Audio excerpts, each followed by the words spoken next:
अमित शाह के चहेते ने कराई नरेंद्र मोदी की बेइज्जती। न्यायपालिका से लेकर जनता तक बीजेपी से हो गई नाराज। बीजेपी समर्थक भी करने लगे मोदी शाह की आलोचना। और क्या मोदी सरकार के इस मंत्री का अब होगा इस्तीफा? नमस्कार, ये है एनालाइज नाउ। मैं हूं कृष्णा वाजपेयी और आज हम बात करेंगे मोदी सरकार के एक मंत्री की, जिसकी वजह से बीजेपी और मोदी सरकार की जमकर फजीहत हो रही है। न्यायपालिका मोदी सरकार की आलोचना कर रहा है। बीजेपी के अपने ही समर्थक खुलेआम बीजेपी को गरिया रहे हैं और बीजेपी का हिंदुत्व वाला एजेंडा बिखर रहा है। दूसरी ओर विपक्ष है जो कि पॉपकॉर्न लेकर इस पूरे तमाशे का मजा उठा रहा है। ये सब कुछ हो रहा है केवल मोदी सरकार के एक मंत्री की वजह से। इन मंत्री जी की वजह से प्रधानमंत्री नरेंद्र मोदी और बीजेपी की छवि की धज्जियां उड़ गई हैं। लेकिन आखिर ये मंत्री कौन है और इनसे जुड़ा पूरा विवाद क्या है? चलिए आज आपको इसके बारे में विस्तार से बताते हैं।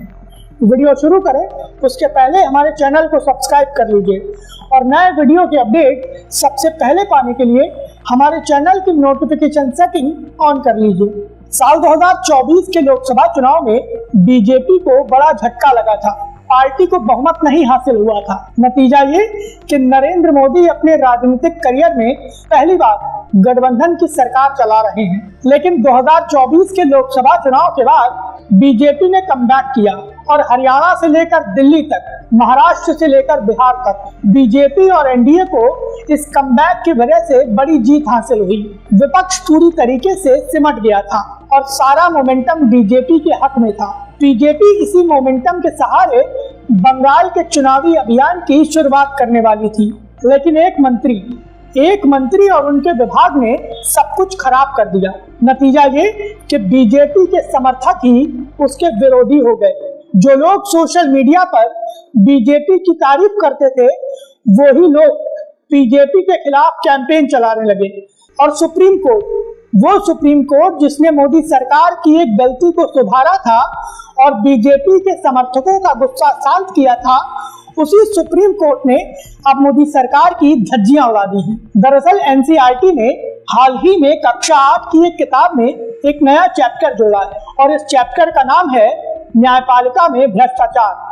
और न्यायपालिका में भ्रष्टाचार के इसी चैप्टर की वजह से एक बहुत बड़ा विवाद हो गया। नतीजा ये कि सुप्रीम कोर्ट ने किताब पर बैन लगा दिया और सरकार पर सवाल खड़े कर दिए। इतना ही नहीं, सीजेआई सूर्यकांत वाली बेंच ने कहा कि ऐसा लग रहा है कि इस चैप्टर को किताब में जोड़ने का मकसद न्यायपालिका की छवि को खराब करना है और न्यायपालिका की छवि खराब करने के लिए ही एक चाल चली गई है। सीजेआई ने कहा कि मैं न्यायपालिका का हेड हूँ। जिसने भी एनसीईआरटी की किताब में न्यायपालिका में भ्रष्टाचार वाले इस चैप्टर को जोड़ा है उसके बारे में पता लगाना होगा और जिम्मेदार के खिलाफ कार्रवाई करनी होगी। सुप्रीम कोर्ट के मुख्य न्यायाधीश का गुस्सा देखकर सरकार के प्रतिनिधि यानी सॉलिसिटर जनरल तुषार मेहता ने हाथ जोड़ लिए। उन्होंने इस काम के लिए माफी मांगी और कहा कि जिम्मेदार के खिलाफ सख्त कार्रवाई की जाएगी। लेकिन इस पूरे खेल में मोदी सरकार को न्यायपालिका से जमकर फटकार लगी और फटकार इतनी लगी कि सरकार की बेइज्जती हो गई। इससे पहले शिक्षण संस्थानों में जातिगत भेदभाव को रोकने के मकसद से यूजीसी ने इक्विटी के नए नियम लागू किए थे। लेकिन खास बात यह थी कि इन नियमों से सामान्य वर्ग के छात्रों को बाहर रखा गया था और इसको लेकर ही मोदी सरकार का जमकर विरोध हुआ था। वो लोग जो मोदी सरकार के कट्टर समर्थक थे उन लोगों ने खुलकर मोदी सरकार की आलोचना की थी।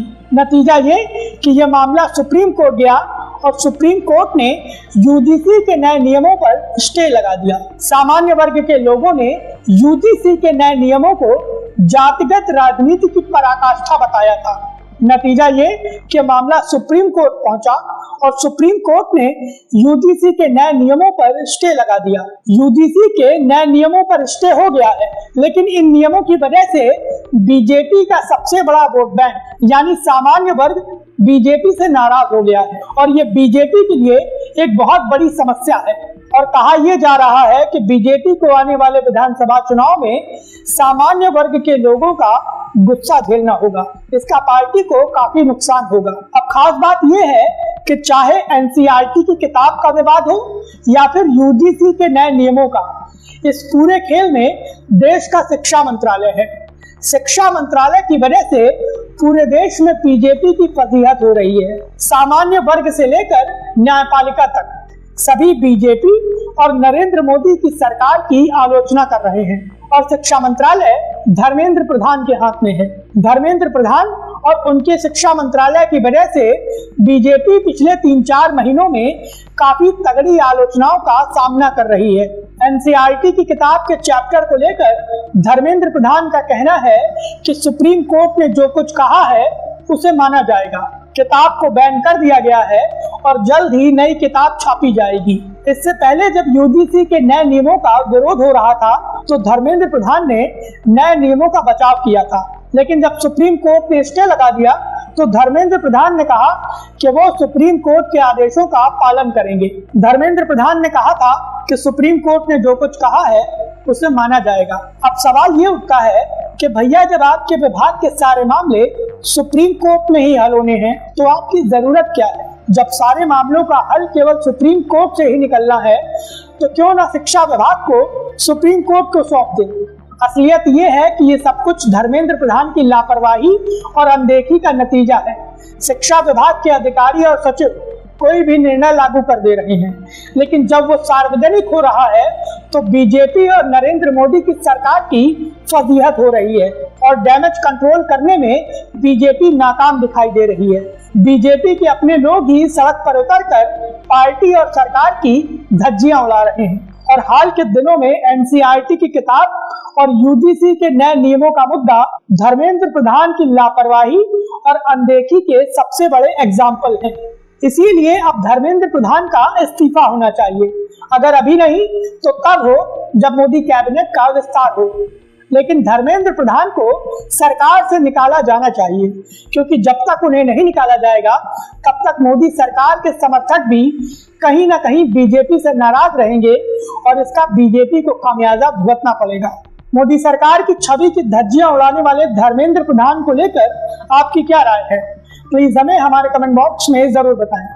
वीडियो पसंद आया हो तो प्लीज इसे लाइक करें और हमें सपोर्ट करने के लिए हमारे वीडियो को ज्यादा से ज्यादा शेयर करें।